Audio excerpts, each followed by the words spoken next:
Welcome to the Advertising Forum. This is episode 2 of our new series, The Arrival of AI, sponsored by MiQ.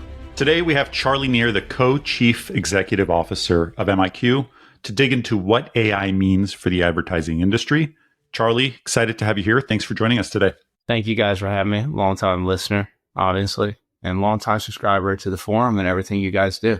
I'd love to hear it. We've been fans of MiQ for quite some time also. Your team's great. Charlie, earlier this summer, MiQ launched Sigma. It's your proprietary AI-powered unified platform.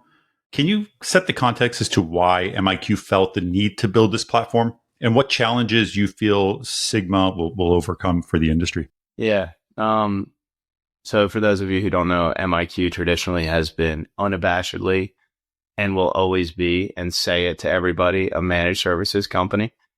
And I think a lot of companies steer away from that. But when you take off our Scooby-Doo mask, I think those who know us best understand that underneath there is a large amount of technology. So launching Sigma was really a continuation of that strategy. It was elements of tools that we had built using other types of machine learning or AI previously, kind of housing all of the products into one interface, and then thinking of neat ways to communicate with that to deliver client outcomes. And so really the need came because we'd built so many disparate solutions for so many clients across so many different tactics, channels, DSPs, SSPs, et cetera, that we needed a place to centralize first for our people and then for our clients in the future. When you talk about specific advancements at Sigma and what that integration that MiQ brings to your client set, what's the type of value that they're seeing? What are your clients seeing from this new platform, and how does it benefit them overall? Yeah, not to go into too much context about what MiQ does, but it's relevant here. Like, we sit across 13, 14 DSPs globally, like anything from like iPinU in China to the Trade Desk in the US. So a disparate number of platforms, huge number of data sets, 300 plus data feeds, retail data, TV data, ACR, linear, whatever it might be. And a lot of our clients, one, have a financial barrier to access a lot of that data for insights and things like that. Because a little known fact about MiQ is a large portion of our business is independent agencies. You know, everyone knows we work with hold companies and everybody knows we work with brands direct, but not very many people know we represent a lot of companies who can't go out or don't want to go out and operationalize or purchase data in a big way.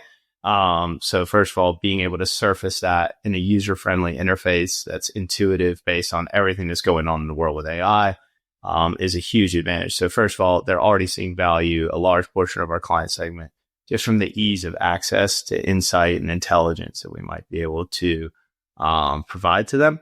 And then on the holding company side, what we've already seen is some early movers are starting to integrate both their data and, you know, bringing that data into an environment where we can feed and produce new things. And that's a really valuable thing.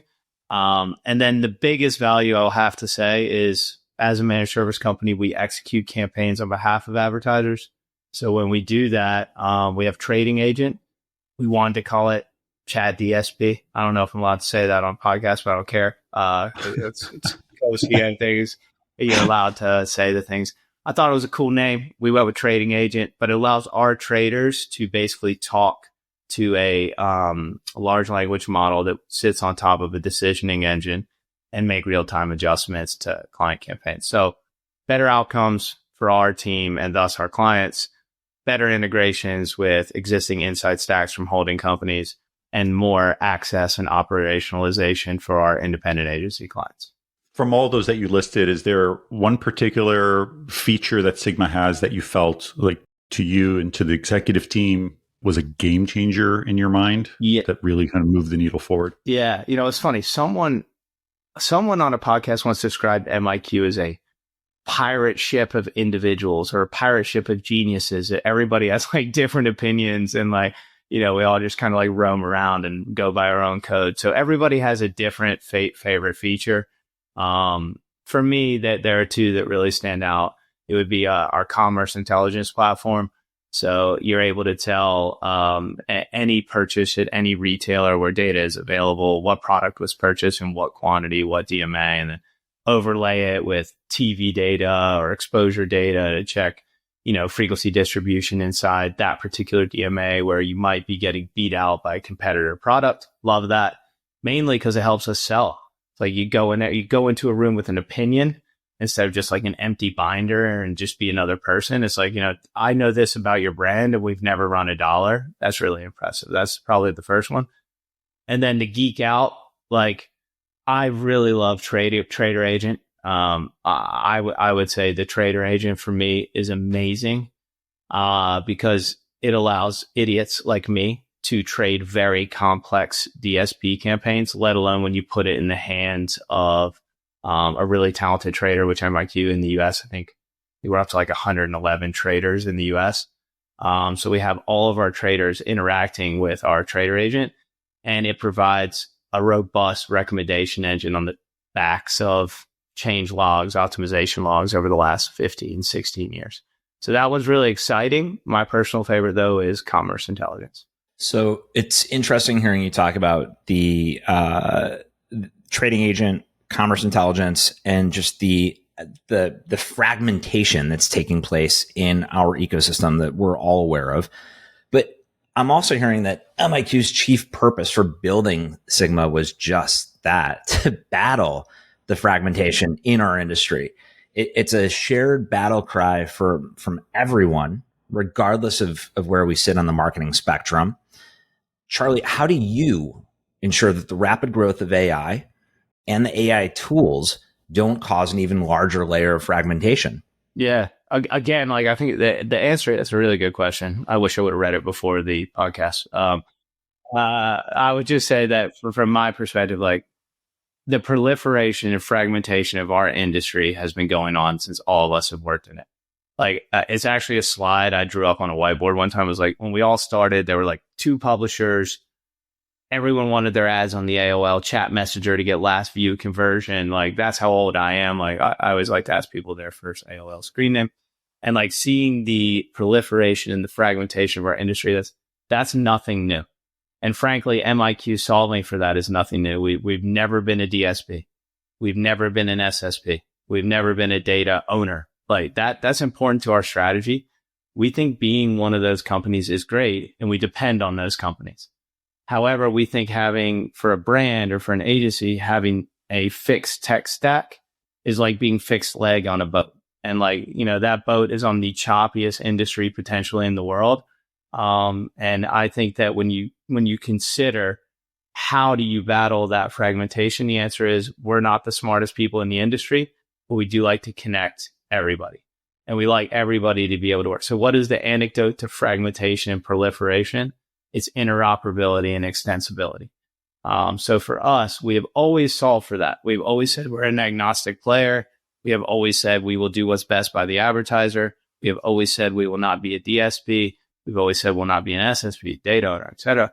But what we have always said is we will build a layer, whether that is through a services business or now through Sigma, as services across that spectrum of partners and players. And I think for us, continuing to do that helps to continue to centralize fragmentation.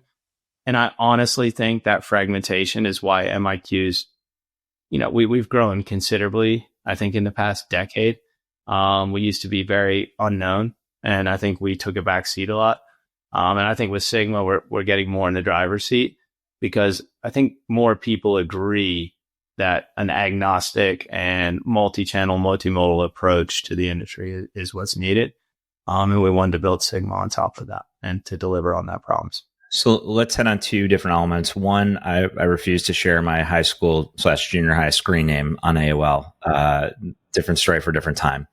Number 1. Number 2, more importantly, you had talked about the interoperability. You talked about how I hear it and how I've seen MiQ. You guys you work with everybody. You're basically a Switzerland within the space where you're doing what's best for your clients, for the end all be all marketers, and for the agencies that are using the platform. Let's talk about the actual human element of AI. the adoption of AI, it requires tremendous cultural shifts, workflow changes, and in many cases, changes to marketing roles. How are your teams, as co-CEO, how are your teams adapting to this tidal wave taking over our ecosystem right now? Yeah. First of all, my AOL screen name, Jeremy. And we're going to get it out of you in this podcast. I think it's okay, man. It's, safe space. Yeah. You're here with two people. I got kicked off for a year. Was Iron Viking 007. And that is very embarrassing to know. That might go out to everyone in the industry. And I hope to God there's not like an AOL time machine site. If there is, please edit this out where people can go back and see all of your chat conversations on AOL. But yeah, Iron Viking 007, and please take the next 2 minutes to get your courage up to share yours. So back to your question. My courage is always there. Don't worry. Back to your question about like the human element. I think a lot of people in the industry talk about AI and HI. Everyone says AI plus HI. We even did that. We had the human hand and the robot hand slide. Everyone's got that. Yeah. It's a classic. It's an industry hit now. Yeah. But for me, I started thinking about what that means. Like, I think all of us are on a different moment of our like AI dread cycle, as I call it. Like, how do humans genuinely fit into this picture? And I think philosophically, you can think about agents or tools and business opportunities, like all these frameworks. But philosophically, for me, the HI in that equation, it doesn't mean human intelligence. I do think there's a place for that. But I really think that I kind of has like multiple meanings in this. It's like human ingenuity, human innovation, and frankly, human imagination. Like, I think those I's are more important. So everything we have designed inside Sigma is to allow our people to focus more on that and less on the artificial intelligence or like automated intelligence or machine learning and things like that. I think that is so important to like the human spirit that actually it means that the humans are more important because we're focusing on our superpower, which is to be the rider of the bike and not the bike itself. There's a really interesting like 1 minute video from Steve Jobs where they did this huge study about like the efficiency of animals per kilocalorie. And the condor was like by far the most efficient animal in the world. But some super genius decided to test what a human on a bicycle looks like. And I think that was the design of us building our AI tool, was not to replace our human, like replace all the people that we do, is to give them the bicycle to be far the most efficient people in the industry, to be the best people. So that's sort of the first piece. And then really briefly, the second piece is we've trained and given our team a host of internal tools of AI and basically have them using that to make their day-to-day operations smoother and better. So, how are they adapting to this? Amazingly, like frankly, like way better. And I think it's been a level of comfort in how we've approached it as a team. We've been really open. This is why. And I think every leader has to do that now. There's an element of comforting your team. A couple of our advisors, a couple of people in the industry came up to me in France and said, you guys are the perfect size. Any bigger, AI is a threat. Any smaller, AI is a threat. And it's just like kind of like a little bit of the Goldilocks, like on company size. I think if you work at a bigger company, that's something you might be feeling. If you work at a smaller company, maybe you're worried about being, displaced. But I think we kind of have the Goldilocks size right now. Well, you guys are crushing it. You've given our team, Ari has seen Sigma firsthand. We're excited about what you're building. You guys have a great culture around the space. We just want to thank you specifically, Charlie, and your team for hopping on the advertising forum, for being the serious sponsor of the arrival of AI. I also appreciated the HI component because human intelligence is so important long term. So thank you, Charlie. Thank you, MiQ. Thank you, ATG. We appreciate it. Appreciate you guys.